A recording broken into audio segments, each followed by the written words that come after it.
बिस्मिल्लाहिर्रहमानिर्रहीम। अस्सलाम वालेकुम नाज़रीन, मैं हूं एमएसजे और मेरे साथ मौजूद हैं हमारे ऑनरेबल गेस्ट हमारे पड़ोसी मुल्क से पांड्या जी। सर कैसे हैं आप, ठीक हैं? नमस्कार, बहुत बढ़िया, बहुत सुंदर। तो सर अगर ओवरऑल बात करें तो 2024 का पूरा साल जनरली अगर बात करें उनके जायचे के हवाले से उनके लिए कैसा रहेगा? में दरमियाना रहेगा कि थोड़ी सी मुश्किलात होगी या एक आम रूटीन का साल? सर शुरुआती 8 महीने यानी अगस्त तक का टाइम ठीक है, काफ़ी अच्छा है। अगस्त के बाद से हमें स्वास्थ्य के हिसाब से बेसिकली देखा जाए तो स्वास्थ्य के हिसाब से काफ़ी खराब होता हुआ दिख रहा है आने वाले 3 साल। ठीक है, हालांकि उसमें इनको हड्डियों से रिलेटेड समस्या और ब्लड की थिकनेस से होने वाली समस्याओं को झेलना पड़ेगा। ये भी कोई बहुत बड़ी समस्याएं नहीं होंगी, ऐसा नहीं होगा कि बहुत लंबे समय तक इसको हॉस्पिटलाइज हो रहे हैं और इस तरह की समस्या हो रही है, लेकिन परेशानी होगी, हेल्थ से रिलेटेड इश्यूज होंगे।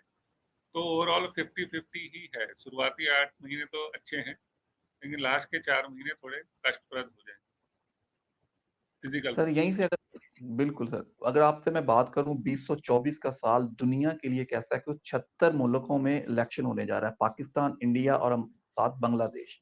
एशिया में भी इलेक्शन है, तो दुनिया के लिए 2024 आप कैसे देखते सर दुनिया के लिए 2024 की बात करें तो थोड़ा सा कठिन होने वाला है।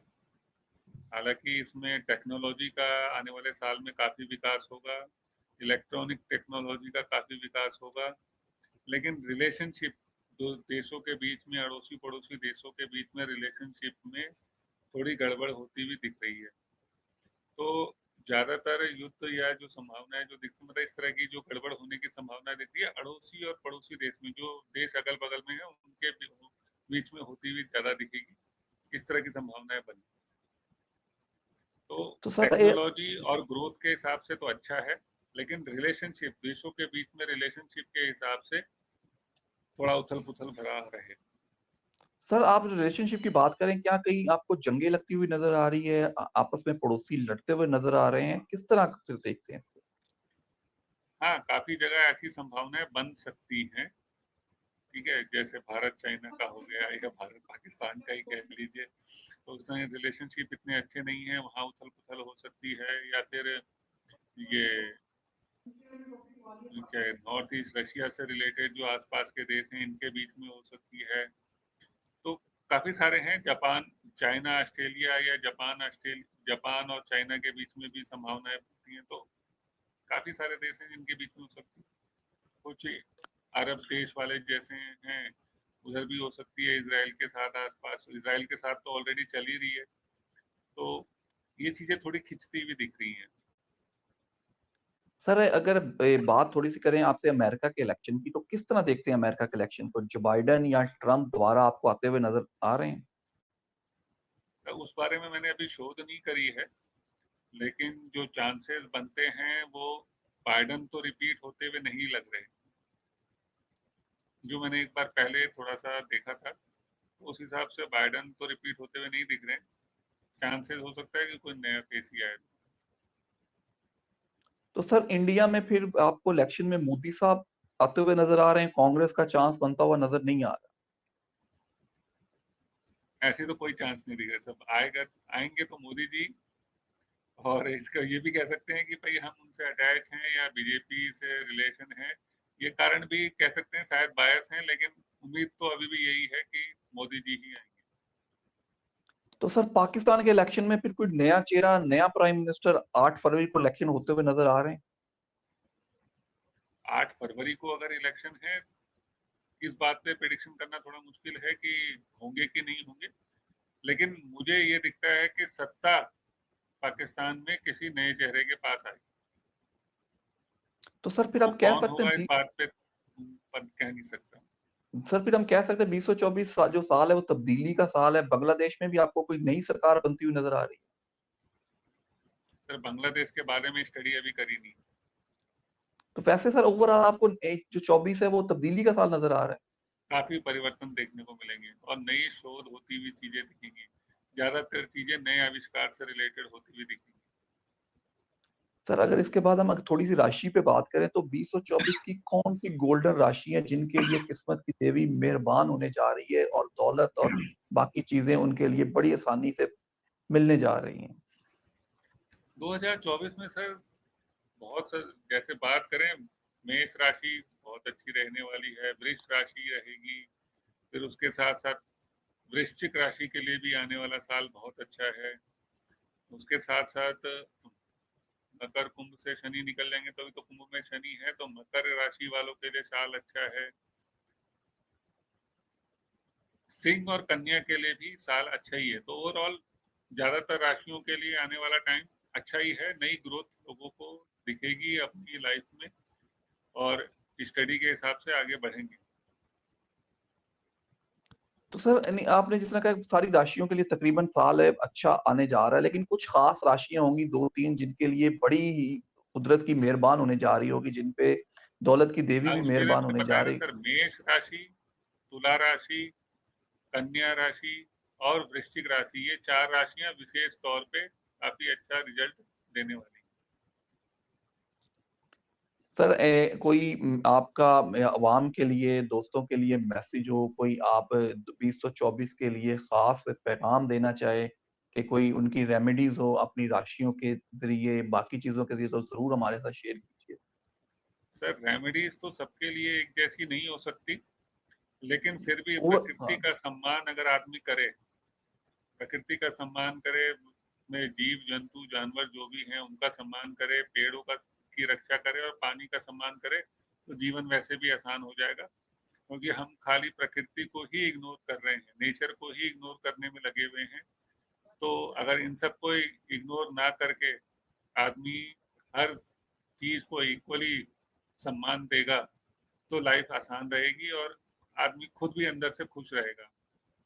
लोग जो जानवरों को परेशान करते हैं या पेड़ काटते हैं या नदियों में गंदगी बहाते हैं, इस तरह की चीज़ें आदमी को नहीं करनी चाहिए, इग्नोर करनी। सर 2024 में कोई आप बड़ी बीमारी या बड़ा कोई तूफ़ान का पेशख़ैमा या ज़लज़ले इस तरह की बारिशें, कोई इस तरह की चीज़ें तो नहीं देख रहे? तो बीमारी तो कोई नहीं आने वाली, हाँ, छोटे-मोटे तूफ़ान ज़रूर आएँगे, ठीक है?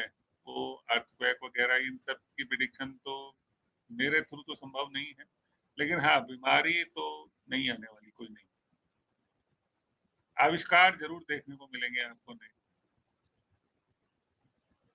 तो सर अगर थोड़ी-सी आपसे इस तरह बात पूछूँ कि जैसे यूरोप का फ्यूचर क्या होगा? क्या आपको ये सदी जो आने वाली वो एशिया की सदी लग रही है कि इस साल तब्दीलियाँ शुरू होंगी, 25 के बाद जाके सदी तब्दील होना शुरू हो जाएगी?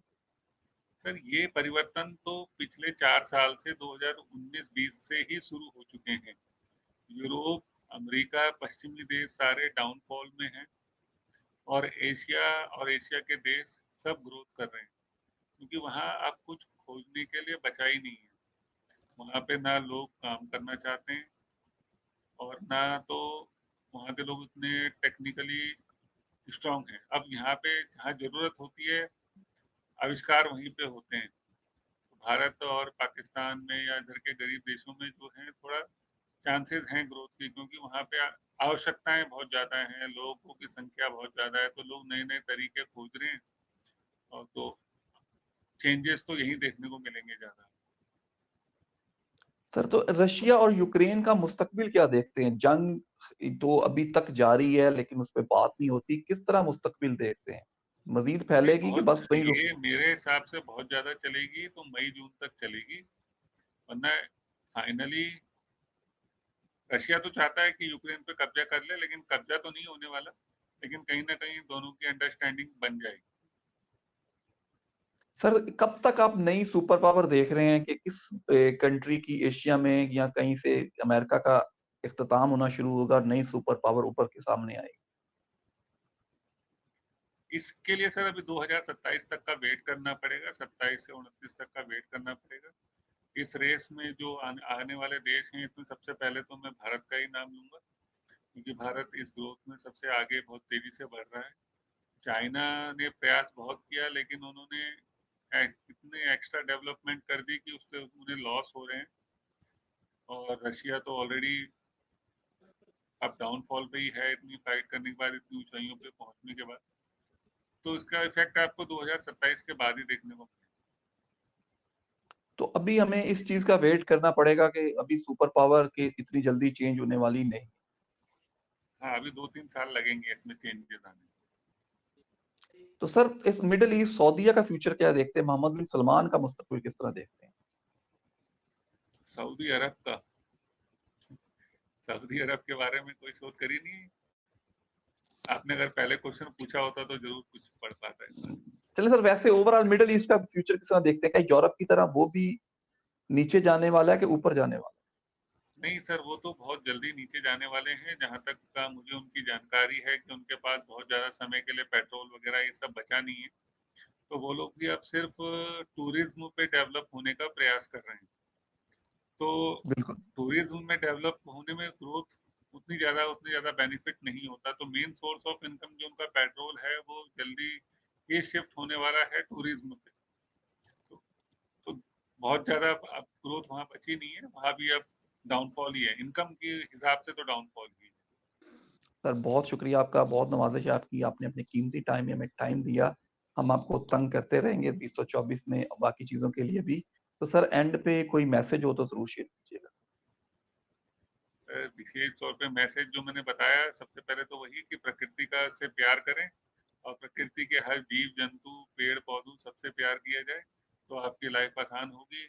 सिर्फ इंसान ही इंसान का दुश्मन हो रहा है, तो उस दुश्मनी को कंट्रोल करने की भी जरूरत है। तो एक दूसरे के अंदर अगर हम संभाव देखेंगे, प्यार से देखेंगे, तो जीवन ज़्यादा आसान हो जाएगा। सर बहुत शुक्रिया, मुझे और पांडे साहब को दीजिए इजाज़त। अल्लाह हाफ़िज़।